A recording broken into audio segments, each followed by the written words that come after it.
হে আমার রব, আপনি আমায় যতটুকু ভালোবাসেন আমি হয়তো কখনোই আপনাকে ততটা ভালোবাসতে পারবো না। তবে যতটুকু ভালোবাসি ততটুকুর বিনিময় না হয় আপনি আমাকে ক্ষমা করে দিন। আমি তো অতি সাধারণ আপনার ভালোবাসার কাছে, আপনার ক্ষমার কাছে, আপনার দয়ার কাছে।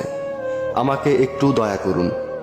আমি জান্নাত চাই না, আমি আপনার নৈকট্য চাই, আমি আপনাকে চাই। আমি আপনাকে এমনভাবে ভালোবাসতে চাই যেভাবে ভালোবাসলে আপনি আমার উপর সন্তুষ্ট হয়ে যাবেন। আমি জানি আপনার রহমত ব্যতীত আপনাকে পরিপূর্ণ ভালোবাসা সম্ভব নয়। তাই আমার উপর বর্ষণ করুন আপনার রহমতের বারিধারা। আপনিই তো জানেন আমার সবকিছু, আমার সকল গোপন পাপ, পৃথিবীর কেউ না জানা আমার সকল অন্যায়, আমার নিজের নফসের উপর আমার জুলুম, এ সব কিছুই তো আপনার জানা। আমার এমন কোনো গোপনীয়তা নেই যেটা আপনি জানেন না। তাই তো আমি একমাত্র আপনারই প্রার্থনা করি, সেজদায় নত হয়ে একমাত্র আপনারই অনুগত্য প্রকাশ করি, দুহাত তুলে একমাত্র আপনার দরবারেই ক্ষমা প্রার্থনা করি। আপনি আমার আত্মাকে পরিশুদ্ধ করে দিন, পূর্ণ করে দিন আমার সকল নেক ইচ্ছেগুলোকে।